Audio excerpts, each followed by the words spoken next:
Kant disse uma vez: o homem não é rico pelo que possui, mas pelo que pode viver sem. Você não é rico com o que você possui. Você é rico pelo que pode viver sem. Sempre lembre dessa declaração. E enquanto entramos em recessão, acho que estamos em uma, ou uma depressão, como você chama isso em que estamos, você ficará surpreendido com o que você pode fazer sem. Podemos ter que voltar ao tempo de criança, quando éramos meninos. Mas eu vou te dizer, você poderia andar pelas ruas de todas as cidades ao redor e não ter medo de ser assaltado. Você nunca ouvia falar de estupro, acho que não existia. Nunca ouvi falar deles. Não me lembro de ter ouvido sobre um assassinato em nossa comunidade. E de uma forma ou de outra, nós, como crianças, pensávamos que éramos as pessoas mais felizes do mundo. E tivemos que trabalhar das 3 da manhã até o pôr do sol. A minha mãe sempre servia o café da manhã às 5h30, todas as manhãs. E não sabíamos o quão duro trabalhávamos. Agora, a Bíblia diz que há pelo menos 3 coisas que você não pode deixar de saber. Se você quer ter alegria, paz, segurança e seus pecados perdoados, e saber que vai para o céu. Quais são elas? A primeira é encontrada em Hebreus capítulo 9, versículos 22. Sem derramamento de sangue não há perdão. Sem derramamento de sangue não há perdão de pecados. Você nunca poderia ter perdão. Você seria uma alma perdida. Sem derramamento de sangue não há perdão. Porque do Gênesis ao Apocalipse, o sangue é derramado. E por quê? Em Levítico 17, versículo 11, Moisés disse: porque a vida da carne está no sangue. E eu vos dei sobre o altar para fazer expiação por suas almas, pois é o sangue que faz expiação pela alma. Agora, se você é uma pessoa média, você tem de 5 quartos de sangue circulando em seu corpo a cada 23 segundos. O sangue leva ao lixo sem contaminação. É a substância mais misteriosa de toda a anatomia. Ninguém sabe exatamente tudo sobre o sangue, e somos todos relacionados por sangue. Você pode ser um homem negro, um homem pardo, um homem amarelo, seja qual for a sua origem. Você é meu parente pelo sangue. Nosso sangue pode ser, se for o mesmo tipo, ser intercambiado dentro das raças. A Escritura diz, o apóstolo Paulo: Deus fez de um só sangue todas as nações dos homens para habitar sobre a face da terra. Quando fiz uma transfusão de sangue, já faz várias ocasiões, quando fui operado, não perguntei qual a cor da pele do homem que doou o sangue para mim. Eu só quero colocá-lo o mais rápido possível. Nosso sangue, somos relacionados com Adão e Eva, nossos pais pelo sangue. Nossos pais pecaram, quebraram as leis de Deus e se rebelaram contra Deus, então aconteceu algo, eles tentaram cobrir os seus pecados com folhas de figueira. Eles não conseguiram fazer isso. E sabe o que Deus fez? Deus saiu e matou alguns animais e sangue foi derramado. E Deus estava ensinando o homem desde o jardim do Éden, a esta mesma hora, que se você quer ter perdão dos pecados, o sangue deve ser derramado. E você vai por todo o caminho através do Antigo Testamento, é a mesma coisa. Ou vai no Novo Testamento, é a mesma coisa. Quando Caim e Abel foram os primeiros filhos de Adão e Eva, Caim aproximou-se e trouxe seu sacrifício, mas não havia sangue nele. Abel trouxe o seu e havia sangue nele. Deus aceitou Abel e rejeitou Caim. E Caim ficou bravo e com ciúmes de seu irmão e o matou. E você teve o primeiro assassinato na história da raça humana, segundo a Bíblia. E então, você se lembra daquela noite no Egito? Deus disse: eu vou matar como julgamento no Egito. o primogênito de cada casa em todo o Egito. E todo judeu, você lembra que até hoje eles comemoram todos os anos a Páscoa? Eu quero que você pegue algum sangue e animais, matem um animal, pegue o sangue e coloque no umbral da porta. E quando eu ver o sangue, passarei. Não quando ver as suas boas obras, não quando eu vejo como você é rico, não quando eu vejo que você vai à igreja, mas quando eu ver o sangue, passarei. Por quê? Você vai para a comunhão no domingo e você toma do vinho ou do suco de uva, o que a igreja servir. Esse vinho ou esse suco de uva representa sangue. O sangue foi derramado na cruz. João Batista gritava: eis o Cordeiro de Deus que tira o pecado do mundo. Porque ele o chamou de Cordeiro. Porque, como Cordeiro, ele foi para a cruz. Seu sangue era para ser derramado pelos seus pecados. Ele tira o pecado do mundo. E esse sangue, essa noite, pode limpar cada pecado que você já cometeu. Há poder no sangue. Sem derramamento de sangue não há perdão. Você quer perdão esta noite? Você quer o perdão de cada pecado? Porque você vê que não pode entrar no céu se você é culpado de um único pecado. Quando você chegar para a entrada do céu, todo pecado deve ser perdoado. E não há como o pecado ser perdoado, exceto pela obra de Jesus Cristo na cruz. Agora, o sangue é claro que é símbolo na Bíblia. Significa que a vida de Cristo foi dada por nós na cruz e que ele morreu na cruz e derramou sangue. Deus aceita esse sacrifício, em vez de você ter que fazer um sacrifício. Em outras palavras, você não terá que passar um dia no julgamento. Você não vai ter que passar um dia no inferno. Você será perdoado como se nunca tivesse pecado pelo sangue. Sem derramamento de sangue não há perdão.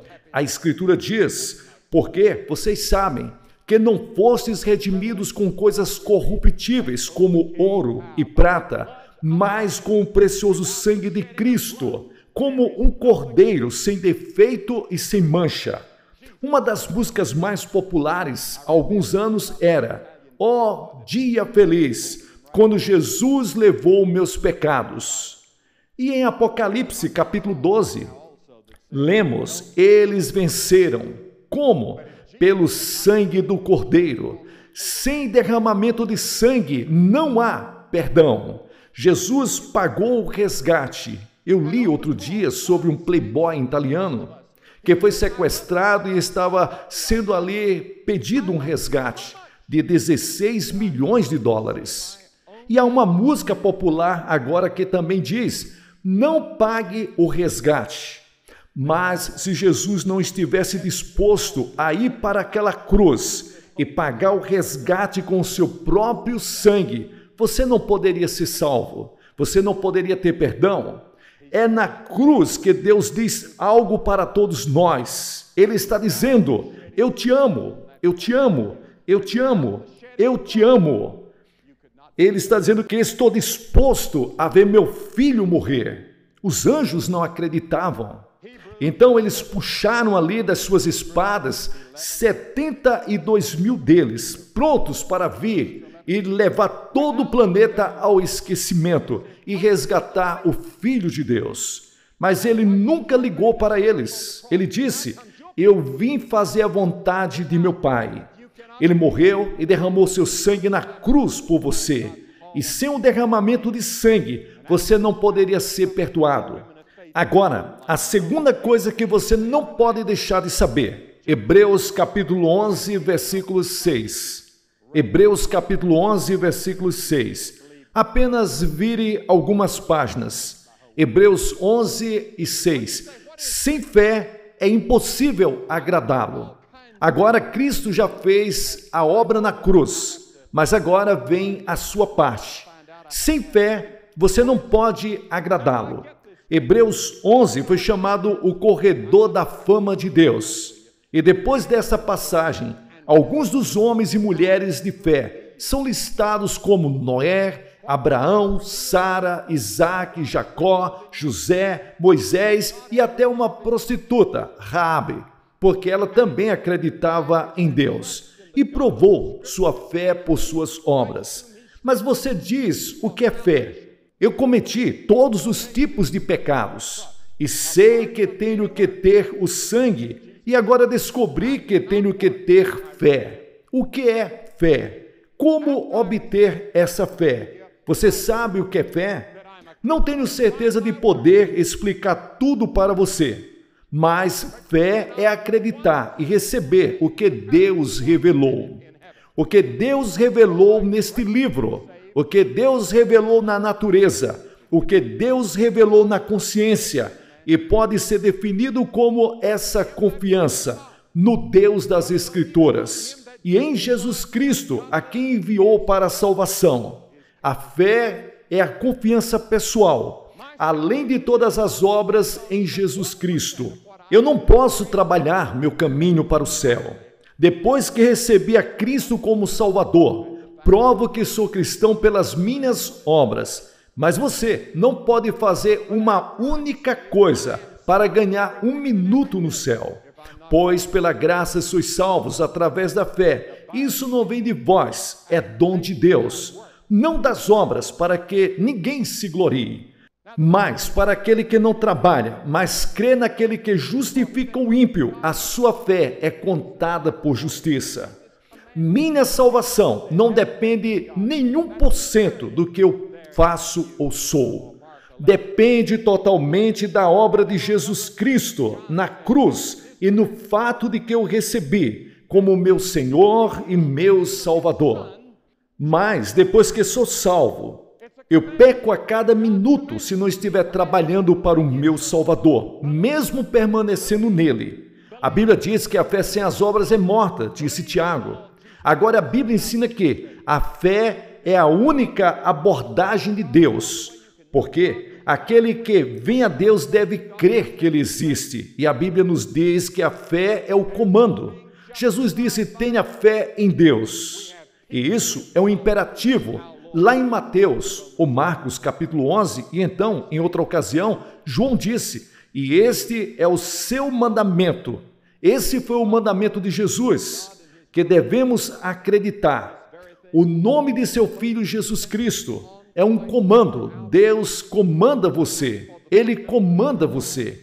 Ele te dá uma ordem. Acredite, acredite, acredite, acredite.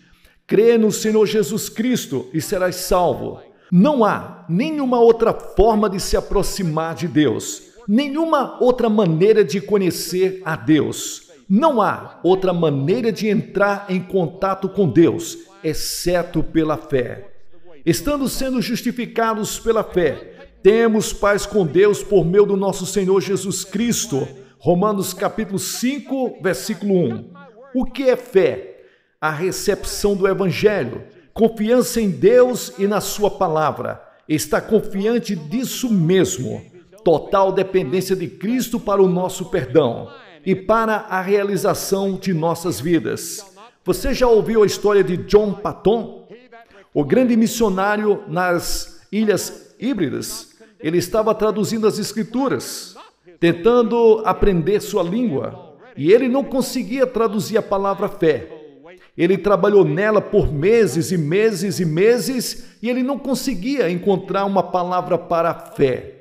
E um dia, ele viu um homem deitado numa cadeira baixa que suportava o peso de todo o seu corpo. E John Paton disse, o que você está fazendo? E o homem disse, eu estou descansando. E Paton pulou e disse, eu tenho a minha palavra de fé. Está descansando em Jesus. E aqui está como ele traduziu. Porque Deus amou o mundo de tal maneira que deu o seu Filho unigênito, para que todo aquele que está descansando o seu peso sobre ele, não pereça, mas tenha a vida eterna. Aquele que descansa todo o seu peso sobre ele, não está condenado, mas aquele que não descansa todo o seu peso sobre ele já está condenado, porque não descansou o seu peso no nome de Jesus Cristo, o unigênito Filho de Deus. Você já reclinou todo o seu peso em Cristo? É Cristo só? Ou você está contando com um pouco de sua própria bondade? Ou contando com um pouco de sua igreja? Não posso descer para uma igreja e subir em um banco e descansar no banco e dizer, eu estou salvo. Esse banco está me salvando, não é? Não é? Você descansa em Cristo, a sua fé está em Cristo, a pessoa do Senhor Jesus Cristo, isso é fé. A fé significa que eu recebo e que faço algo a respeito. Estou pedindo a você essa noite para colocar todo o seu peso na pessoa do nosso Senhor Jesus Cristo e nada mais, só Jesus. E então, a terceira coisa que você não pode deixar de saber. Primeiro, sem derramamento de sangue não há remissão de pecados. Segundo, sem fé você não pode agradá-lo. E terceiro, pois sem mim vocês não podem fazer nada. João capítulo 15 e o versículo 5. Sem mim vocês não podem fazer nada. Agora, é claro que Jesus, nesse capítulo, está falando da videira e dos ramos. Ele está falando sobre a produção de frutos. Em outras palavras, sem mim você não pode dar frutos. Depois que você veio a Jesus Cristo como seu Salvador, você sabe o que acontece? O Espírito Santo vem viver no seu coração. Agora, o Espírito Santo é o representante do Senhor Jesus. Jesus Cristo está à direita de Deus Pai. Ele foi embora. Ele enviou o Espírito Santo de Deus aqui a esta terra. No momento que você recebe a Cristo, no momento em que você coloca toda a sua confiança em Cristo, o Espírito de Deus vem viver dentro de você. E ele vive através de você e em você. E ele vive a vida cristã através de você. Agora, um dos capítulos mais importantes de toda a Bíblia é este 15º capítulo de João. E aqueles de vocês que se apresentam esta noite, vamos lhes dar um evangelho de João. E espero que você leia esse capítulo imediatamente, porque é uma imagem importante de nosso Senhor Jesus Cristo e nosso relacionamento com Ele. Você vê que esta é a vinha de que Ele está falando. E as vinhas foram cultivadas em toda a Palestina naqueles dias e precisam de muita atenção. Cresceram rapidamente e eram drasticamente podadas a cada dezembro e janeiro. E deram 2 tipos de ramos, aquelas vinhas, um dá fruto e o outro não dá fruto. Assim, os ramos que não dão fruto foram drasticamente removidos, para que nada venha a impedir a força da raiz da própria videira. Agora, a madeira da videira tem uma curiosidade. Isto é, não servem para mais nada. Eram demasiado macio para qualquer propósito. Então, esses ramos falsos, que não davam frutos, eram cortados e jogados na fogueira. E Jesus diz que seus seguidores são assim. Alguns deles são adoráveis ramos que dão frutos de si mesmos. Os outros são inúteis, porque não dão fruto. E cristãos professos, cujo cristianismo consiste apenas em professar, sem praticar, palavras sem ações. Eu acredito na Bíblia de capa a capa. Eu acredito até na capa, porque a capa diz que a Bíblia é sagrada. E um homem disse, eu sou um fundamentalista com um F muito grande. E ele era mesmo, dava para ver. Mas isso não significa necessariamente que você está bem com Deus. Você tem que provar dando frutos. Você tem que provar dando frutos. Que tipo de fruto? O fruto do Espírito, amor, alegria, paz, mansidão, longanimidade, todos esses frutos do Espírito, eles são para caracterizar o verdadeiro cristão em Cristo Jesus. Pelos seus frutos os conhecereis, disse Jesus. Por seus frutos, você deve conhecê-los. Há muitos de vocês aqui esta noite. Você parece um cristão. Você age como cristão de muitas maneiras, mas no fundo não há frutos em você. Você não permanece em Cristo. O fruto não está lá. E depois, há duas maneiras que você pode se tornar inútil. Você pode se recusar a ouvir a Cristo. Segundo, você pode ouvir e depois não responder a Ele, demonstrado por suas ações. Mas você pode aceitá-lo como mestre, fazê-lo Senhor da sua vida, porque quando você vem a Cristo, você não apenas aceita-o como Salvador, mas você o aceita como Senhor, o Senhor Jesus Cristo. Ele deve ser o Senhor dos seus olhos, Senhor dos seus ouvidos, Senhor da tua língua, Senhor das tuas mãos, Senhor dos teus pés, Senhor do seu bolso, Senhor da sua conta bancária, Senhor da sua família. Ele está em primeiro lugar em todas as áreas da sua vida. Ele está na sua, ou você está entre os ramos que precisam ser cortados? E ele disse que os corta. Ele os poda de volta e são jogados no fogo. Lembre-se sempre que o ramo que não dá fruto deve ser destruído, senão o resto da vinha não será preservado. Mesmo entre os verdadeiros crentes, isto é verdade, porque temos na Bíblia uma passagem muito estranha. Isso não tenho tempo nesse momento para explicar. O pecado para a morte. Acredito que há cristãos verdadeiros crentes que muitas vezes morrem antes do tempo. Você permanece em Cristo? Jesus retirou-se a lugares solitários para se encontrar com Deus. E devemos fazer a mesma coisa. Devemos manter contato com Deus todos os dias. Deve ser constante e deliberado. Nunca um dia em que não sintamos a sua presença. E sem isso, você não pode fazer nada. Isso será espiritualmente agradável a Deus. Sem mim, você não pode dar frutos sobrenaturais. Mas com Ele, eu posso amar aquele cara ali, que normalmente eu não amaria.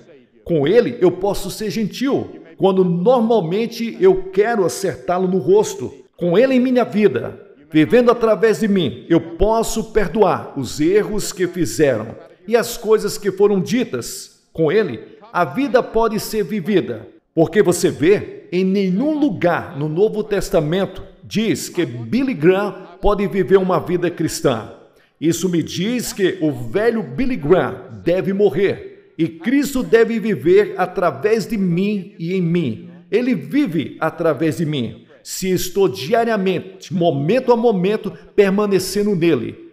É a sua seiva que me dá a força e a vida espiritual que devo ter. Por seus frutos, você deve conhecê-los. Sem derramamento de sangue não há perdão de pecados. Sem fé não posso agradá-lo. Sem mim, vocês nada podem fazer. Vou pedi-lo esta noite que receba Cristo em seu coração. Deixe-o perdoar seus pecados. Vou pedir para reclinar todo o seu peso. Talvez você tenha colocado 90% do seu peso, mas estou pedindo esta noite todo o seu peso em Cristo. Estou pedindo a você esta noite para fazê-lo Senhor. Bem, como? Salvador da sua vida. Você pode ser membro da melhor igreja da cidade, mas você realmente precisa de Cristo em seu coração. Ou talvez você não é membro de nenhuma igreja. Quem você é e o que você é? Vou pedir para você se levantar da sua cadeira agora. Centenas de vocês, levante-se e venha ficar em frente a esta plataforma e venha dizendo: eu quero Cristo em meu coração. Quero perdão, quero colocar todo o meu peso sobre Ele. E depois de você vencer e vir aqui, vou te dizer uma palavra e fazer uma oração com você. Vamos lhes dar alguma literatura. Então você pode voltar e se juntar a seus amigos. Se você veio com amigos e parentes ou veio de ônibus, eles vão esperar. Não vai demorar apenas um momento neste estádio. Você vem rapidamente agora. Centenas de vocês de todos os lugares. Você pode estar no coro. e você está cantando todas estas noites, mas você não tem certeza que Cristo está em seu coração. Venha, vamos esperar. Pessoal, aqui é o pastor Gilson Soares fazendo aqui as locuções das mensagens do pastor Billy Graham. Você que está nos acompanhando até esse momento, abençoe esse canal. E a obra missionária na cidade de Guarabira com qualquer valor que Deus colocar no seu coração. Você pode fazer isso através da chave Pix ou através do número da conta que aparece na descrição, para que possamos fazer mais e melhor. Que Deus abençoe você.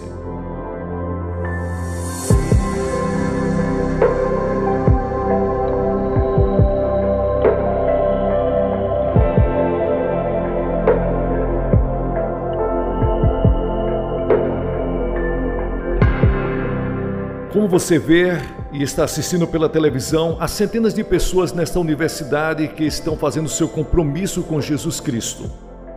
Você pode fazer o seu compromisso onde você está agora. Você pode colocar toda a sua confiança no Senhor Jesus Cristo e entregar sua vida a Ele. E Ele vai abençoar você.